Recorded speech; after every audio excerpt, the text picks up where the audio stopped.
वालेकुम अस्सलाम। जी, मेरा नाम डॉक्टर लकमान है। जी जी फरमाइए।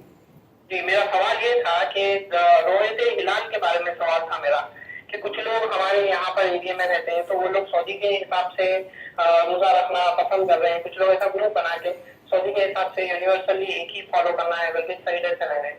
तो क्या ये सही है कि कुछ लोग इस तरीके से फॉलो किया जाए? जी बहुत शुक्रिया जनाब प्रोग्राम में शामिल होने के लिए। मदनी साहब से इस ताल्लुक से गुफ्तगू करेंगे। आप हमारा प्रोग्राम देखते रहिए, आपको जरूर इसका जवाब मिल जाएगा। प्रोग्राम आपका। जी जी जी बहुत शुक्रिया। शुक्रिया।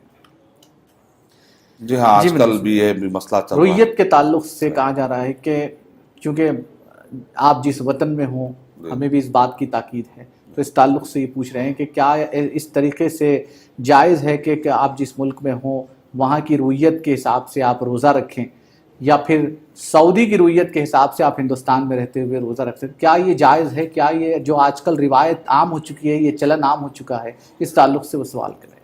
जी हाँ, जैसा कि हमारे साथी ने कहा अभी सवाल पर कि कुछ लोग हैं जो सऊदी अरब को फॉलो करके अलग से सबसे हटकर, यहाँ पर हिंदुस्तान के सब लोग जिस दिन ईद मना रहे हैं वो उस दिन ईद नहीं मनाते, कुछ लोग हैं वो अलग से ईद मना लेते हैं, या वो लोग अपने से रोज़ा शुरू कर देते हैं। तो मेरा लिए उनका अपना इज्तिहादी नुक्ते नज़र है, लेकिन उमूमी तौर पर हमारे सामने एक हदीस है जिससे मसला हल हो जाएगा। तो अगर हम इस हदीस पर गौर करेंगे तो अल्लाह के नबी सल्लल्लाहु अलैहि वसल्लम के वादे अल्फाज ये है, तिरमिज़ी शरीफ हदीस नंबर 697, कि अल्लाह के नबी सल्लल्लाहु अलैहि वसल्लम ने इरशाद फरमाया, अस्सौमु यौम तसूमून, पूरे मिलकर रोज़ा रखो। इत्तेहाद, यूनिटी की बड़ी अहमियत है। हम जिस मुल्क में रहते हैं वहां पर सब लोग जिस दिन रोजा शुरू कर रहे हैं, जिस दिन रोजा खत्म कर रहे हैं, जब रमजान शुरू कर रहे हैं, जब रमजान खत्म कर रहे हैं, तो यूनिटी और इत्तेहाद की बड़ी अहमियत है। तो अल्लाह के नबी सल्लल्लाहु अलैहि वसल्लम ने इरशाद फरमाया, पूरे मिलकर रोजा रखो। वल फित्र यौम तुफ्तिरून, पूरे मिलकर इफ्तार करो। वल अज़हा यौम तुज़हून, और पूरे मिलकर कुर्बानी दो। तो मतलब ये निकला कि अगर आप जिस मुल्क में रहते हैं वहां के उलमा ने और वहाँ के बहुत बड़ी मेजॉरिटी जो है, अन्ना लिकुल्ली बलदिन रुयतुहुम, सही मुस्लिम में इमाम नबवी रहमतुल्लाह ने बाब बांधा कि हर बलद की अपनी एक रुयत होती है। तो वहाँ के हिसाब से अगर उन्होंने इब्न अब्बास रज़ियल्लाहु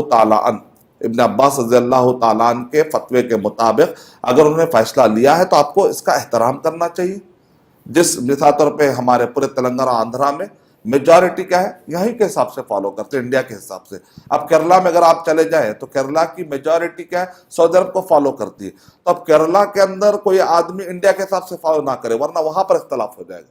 तो केरला की एक बहुत बड़ी मेजॉरिटी, बल्कि यूं समझे कि 90% से भी, बल्कि पूरे के पूरे वो सऊदी अरब को फॉलो कर लेते हैं। अब वहां पर कोई आदमी ये कहेगा कि नहीं मैं इंडिया के हिसाब से चलूंगा, तो इख्तलाफ वाली बात होती है। बाकी की रियासतों में पूरे हम यहाँ के मकामी एतबार से जो हिलाल होता है उसको देखकर, क्योंकि अल्लाह के नबी सल्लल्लाहु अलैहि वसल्लम ने कहा सूमू लिरुयती, रुयत हासिल हो जाए तो तुम रोज़ा रखा करो।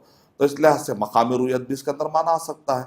इब्न अब्बास रज़ियल्लाहु, तो ये हदीस हमको मिलती है सही बुखारी हदीस नंबर 1907 के अंदर।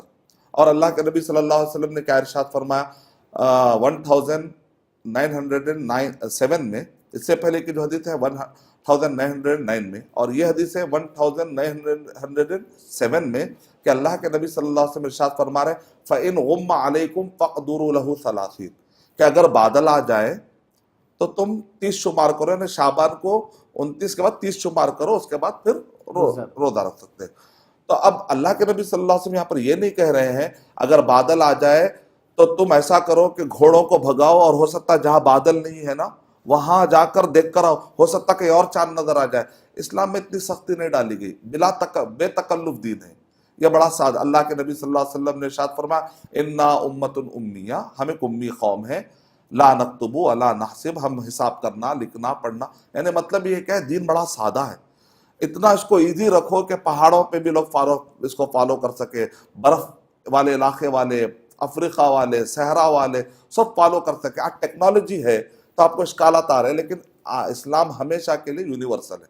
तो अल्लाह के नबी सल्लल्लाहु अलैहि वसल्लम के ज़माने में घोड़े थे, आप जानते हैं एक एक घोड़ा जो तेजी के साथ भागता है कई कई किलोमीटर, यानी तकरीबन 80 किलोमीटर तक घोड़ों को हम लगातार अगर भगाते जाए تو بہت کچھ 80 کلومیٹر سے آگے بعض اوقات کیا ہے بادل تو چھٹ جاتے 80 کلومیٹر میں بھی. تو اللہ کے نبی صلی اللہ علیہ وسلم یہ تو نہیں کہا ہو سکتا وہ 80 کلومیٹر پار میں کہیں چاند نظر آ رہا ہوگا. سیدھا سیدھا ہے بادل دیکھے اس دن آپ روزہ اس کو جو شعبان شمار کرو, رمضان ابھی نہیں آیا. سیدھی سیدھی بات.